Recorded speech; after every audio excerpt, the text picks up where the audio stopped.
Welcome back to Radio Shack. As you can see, yesterday during a Facebook live stream, we got the official look at the Rise of the TMNT Turtles character design. Now, if you want to watch that, I'll leave a link in the description down below.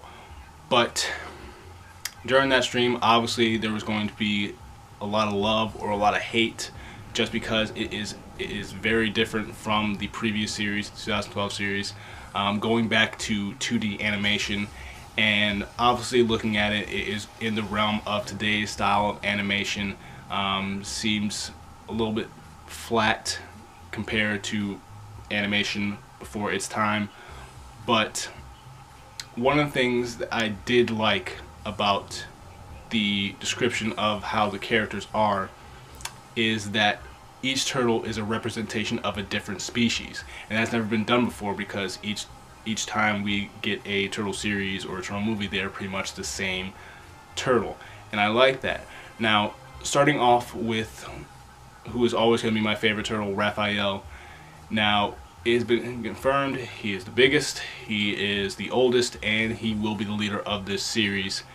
Now, this version of Raphael is actually a snapping turtle, which I thought was, pretty accurate. But one of my problems with this, and I'm pretty sure everyone has a problem with it, is that he is rocking two tonfas instead of twin size. Now, twin size has been a part of Raphael's character. It is iconic to his character. Now, I don't know exactly if there's going to be a transition to twin size. I don't know, but as of right now, I do not like this change. I mean, we did see in the 2012 series, Raphael's second weapon of choice was the tonfas, but I don't know. Let's just see how this goes. Next is Leonardo. Now, Leonardo is a red-eared slider turtle, which is pretty much one of the household turtles you can get at any pet store, and I actually think his design is pretty cool. And in this style, he will be rocking one sword, so that's interesting. And one of the things about his character is that he is the coolest of the brothers and is actually kind of a rebel. So you can kind of see there is kind of a character shift between Raphael and Leonardo, so that's going to be interesting. But they did say there will be still the headbutts between the two characters, so who knows. Maybe down the road, since this is called Rise of the TMNT Turtles, maybe there will be a transition to switching leaders through the season. I don't know. Next is Donatello. Now, Donatello obviously being the smartest of the turtles, and this version is a soft-shelled turtle, which could be the explanation to why he has this kind of like tech backpack over his shell. And I kind of think he has the coolest of the designs, just because he's all teched out and has this tech bow staff, which I thought was pretty interesting, because it makes sense for Donatello to have a technical bow staff instead of just a regular wooden bow staff. So I think that makes sense. But I do think that this is one of the coolest designs of the characters, and they said he is still the smartest of the turtles, and he knows about it. Maybe a little bit more arrogant about it, but he has confidence in his his brain. And going to the youngest of the turtles, Michelangelo, and found out he is a skateboarder, he is an artist, and one of those wild characters. And we did confirm that they will be saying Cowabunga in this series, so they're bringing that back.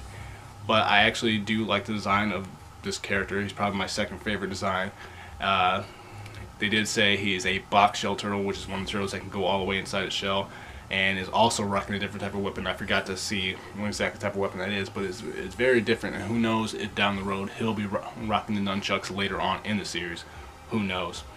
But going outside the turtles, we did get to look at April O'Neil. I actually like the chance they're taking of changing April to an African American, and she actually has a nice, pretty design. But the one gripe I do have with this is Master Splinter. Master Splinter, I have no idea what that is. My favorite design and my favorite version of Master Splinter is the 2012 series. This, I don't know what this is.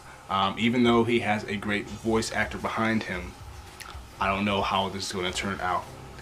But I know a lot of people can tell it kind of looks like cartoon versions of the previous Ninja Turtle films. I will give you that. But they did say that they're going to have the action, they're going to have the comedy, and I know there are people out there that are afraid it's going to be a version of like Teen Titans Go and Ben 10 and be a parody of the previous series that came before it. And I would hope not. I wouldn't think so, just because we have the producers and the writers from the previous series. So I have faith that it will have great storytelling, because one of the cartoons I actually do like has the same type of thing where it has this flat animation, but the characters and the storytelling is what makes it a pretty good show, and that's Marvel's Spider-Man on Disney XD. So I have hope that it can be kind of like that, and we're not judging it by the style of animation, but judge it by the story and the characters. As I said before, I will give it a chance, and I'll actually review the first episode. But let's just hope this is pretty great. And can we get over the animation? I mean, nothing's going to touch the TMNT 2003 series with the style of animation, and animation like Spider-Man the Animated Series and Batman the Animated Series. Nothing's going to touch that. But that style of animation is gone. So let's not judge it. But what do you think of the character design of the Teenage Mutant Ninja Turtles in this new series? Comment below, let's get the conversation going.